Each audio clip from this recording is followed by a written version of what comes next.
அனைவருக்கும் மீனூஸ் கிச்சனின் அன்பான வணக்கங்கள்.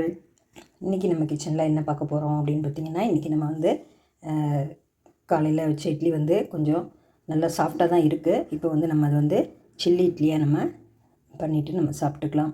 அப்படின்னால தொட்டுக்கெல்லாம் ஒன்றும் செய்ய வேண்டாம், சட்னி துவையல் அதெல்லாம் வேண்டாம். அதனால் சில்லி இட்லி மாதிரி செஞ்சுக்கலாம் அப்படின்னு எடுத்து வச்சுருக்கேன். இப்போ இந்த 4 இட்லியும் நம்ம சின்ன சின்னதாக கட் பண்ணிக்கலாம். இதுக்கு தேவையானது பார்த்திங்கன்னா, ஒரு பெரிய வெங்காயம் மீடியம் சைஸ் நறுக்கி வச்சுருக்கேன். கொஞ்சம் தாளிக்க கருவேப்பிலை, காரத்துக்கு ஒரு பச்சை மிளகாய், கொஞ்சம் மிளகாத்தூள் போட்டுக்கிறோம். அதோட கொஞ்சம் தக்காளி சாஸ் எடுத்து வச்சுருக்கேன். நீங்கள் தக்காளி சாஸ் இல்லைன்னா தக்காளியை கூட நல்லா மிக்சியில் அரைச்சிட்டு கூட நீங்கள் செஞ்சுக்கலாம். இப்போ இது இட்லியை நம்ம கட் பண்ணி எடுத்துக்கிட்டு கடாயில் போட்டு நம்ம தாளிக்கிறத பார்க்கலாம். ஆனால் இது எண்ணெயில் வறுத்து எடுப்பாங்க சில பேர். நான் எண்ணெயில் வறுக்கலை. ஏன்னா எண்ணெயில் வறுத்தா ரொம்ப எண்ணெய் குடிச்சிட்டு ஒரு மாதிரியாக இருக்கும். அதனால் அதை தவிர்த்துட்டு நம்ம சும்மாவே அந்த மசாலாவில் போட்டு நம்ம பிரட்டி எடுத்துக்கலாம். வறுக்கணுங்கிற அவசியம் கிடையாது. வறுத்தா தான் சில்லி இட்லி அப்படிங்கிறது கிடையாது. சில பேருக்கு எண்ணெயெல்லாம் ரொம்ப ஆகாது இல்லையா, அது நெஞ்சுக்குள்ளேயே நிற்கும். அதனால் அந்த எண்ணெயை அவாய்ட் பண்ணுறதுக்காக வேண்டி நான் இன்றைக்கி வறுக்காமல் தான் செய்கிறேன். ஆல்ரெடி நம்ம இட்லி எப்போவுமே நல்லா பஞ்சு மாதிரி சாஃப்டாக தான் இருக்குது. இது இன்றைக்கி செஞ்சு சாப்பிட்லாம் அப்படிங்கிறனால நான் அப்படி எடுத்து வச்சுருக்கேன். ஓகே ஃப்ரெண்ட்ஸ், பார்க்கலாம். நான் இட்லி எண்ணெயில் வறுக்கலை.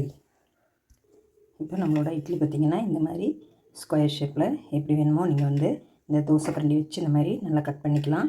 கட் பண்ணிவிட்டு இல்லை கத்தி கூட வச்சு நீங்கள் கட் பண்ணிக்கலாம். கட் பண்ணி நான் அந்த ஒன்று எடுத்து வச்சுட்டேன் பாருங்கள். ஒன்று உங்களுக்கு காமிக்கிறதுக்காக எடுத்து வச்சேன்.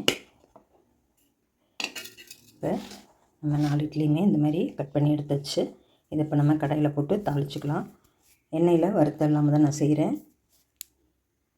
எண்ணெய் ஆகாது வேண்டாம் அப்படின்னு நினைக்கிறவங்க இந்த மாதிரி செய்யலாம்.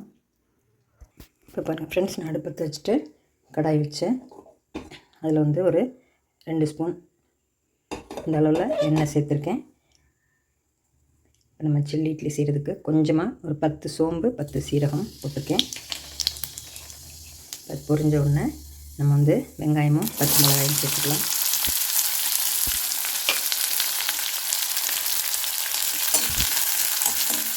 சேர்த்து நல்லா வதக்கி விட்டுருவோம்.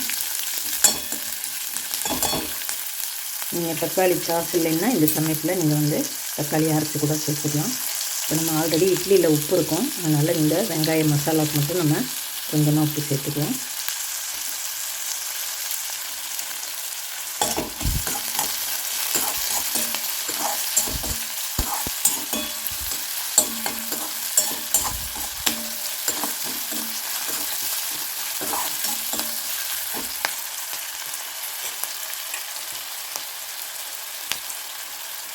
இதுக்கு சும்மா ஒரு பிஞ்ச் அளவுக்கு மஞ்சள்தூள் சேர்த்துருக்கேன்.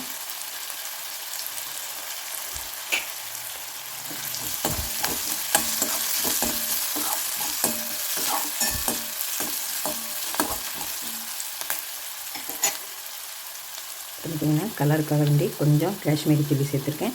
ஏன்னா நம்ம காரத்துக்கு ஒரு பச்சை மிளகா சேர்த்துருக்கோம். அதனால் நான் தனியாக மிளகாத்தூள் சேர்க்கலை. அந்த பச்சை மிளகாயோட காரமே எனக்கு போதும். அதனால் நான் அப்படியே விட்டுட்டேன். நீங்கள் உங்களுக்கு காரம் பிடிக்குமானா தனி மிளகாத்தூள் கூட கொஞ்சம் சேர்த்துக்கலாம்.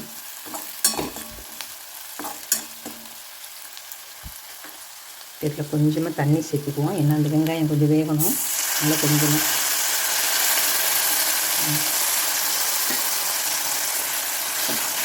ஒரு 4 ஸ்பூன் போல் எண்ணெய் தண்ணி சேர்த்து வச்சு இது கொஞ்சம் கொதிச்சதுக்கப்புறம் நம்ம இட்லியை கலந்துக்கலாம். இப்போ நம்மளோட வெங்காயம் நல்லா வதங்கி தண்ணியெல்லாம் ஊற்றிடுச்சு. இப்போ பாருங்கள், அந்த கொஞ்சம் தக்காளி சாஸு சேர்த்துக்கிறேன். ஒரு 2 ஸ்பூன் போல் சேர்த்துக்கலாம். அப்போவே கலர் சூப்பராக எடுத்துக்கோங்க. இப்போ நம்ம இதில் இட்லியை கொட்டி நல்லா நறுக்கிக்கலாம். இப்போ நான் இதில் நறுக்கி வச்சுருக்கேன் இட்லியை சேர்த்துக்கிறேன்.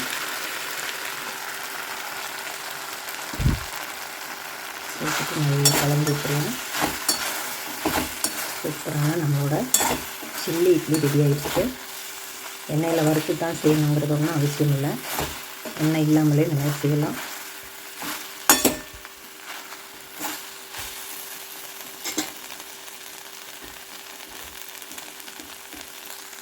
இப்போ நம்மளோட சூப்பரான கலர்ஃபுல் சில்லி இட்லி ரெடி ஆகிடுச்சு.